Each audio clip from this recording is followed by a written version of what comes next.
আজকের যে সরকার তাদের কার্যক্রম স্পষ্টতই বোঝা যায় যে তারা নিজস্ব কোনো শক্তি তাদের নাই। এই সরকার দুটি দলের উপরে, একটি তাদের নিজস্ব সৃষ্ট দল আর একটা পুরনো দল, এদের উপরে ভর করে সরকার টিকে আছে। এই সরকারকে ওরা যা বলে, ওই দুটি দল যা বলে, এই সরকার তাই করে। সর্বশেষ প্রমাণ হলো একটা প্রতীক নিয়ে, নির্বাচনী প্রতীক। আমি প্রমাণ করে দিলাম আপনাদের। ওরা যা বলবে সেটাই করতে হবে। এরা কারা? এরা কোত্থেকে এলো? এদের জনভিত্তি কি? এদের কোনো ভিত্তি আছে বাংলাদেশে কোথাও? একটা নির্বাচন দিলে পরে বোঝা যেত কে কটা ভোট পায়। আমি খুব আশঙ্কা করছি এই দলগুলোকে জেতানোর জন্য সরকার যে কোনো অবৈধ প্রক্রিয়ার আশ্রয় নিতে পারে।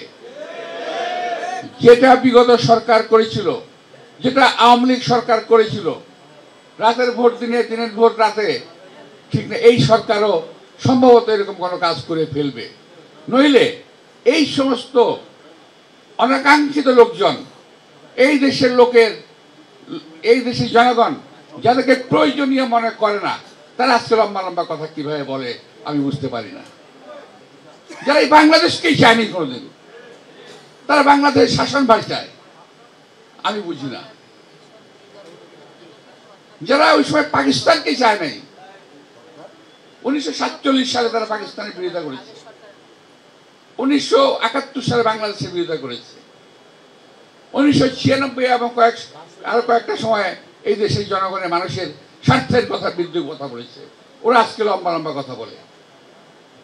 আজকে ধর্মের দোহাই দিয়ে দেশটাকে বিভক্ত করার চেষ্টা করছে তারা। আমাকে মনোনয়ন দেওয়া হয়েছে, তো আমার ক্ষেত্রে বেশি আমি খুশি হয়েছি আমাদের সিনাজপুর যারা পেয়েছে তাদের জন্য, এবং নতুন পুরনো মিলে একটি আমার মনে হয় যে মনোনয়নটা হয়েছে, একটা সুন্দর মনোনয়ন হয়েছে।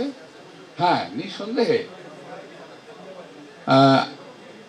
নিঃসন্দেহে অনেকে আঘাতপ্রাপ্ত হয়েছেন, কষ্ট পেয়েছেন।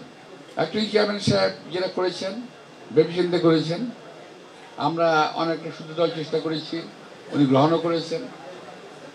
তো এখন একই জায়গায় তো অনেক ভালো ভালো প্রার্থী থাকতেই পারে, তো একটা মধ্যে একজনকে দিতে হবে, তো উনি সেটাই করেছেন। তো আমরা সবাই মিলে যদি কাজ করি, আমরা যে নির্বাচনী বিশাল একটা যাত্রার নির্বাচনী পথে আমরা রওনা হয়েছি, সেখানে আমাদেরকে জয়লাভ করতে হবে। সেটাকে মাথায় রেখে আমরা সবাই একযোগে কাজ করব, এটা একটু আমাদের চিন্তা করতে হবে।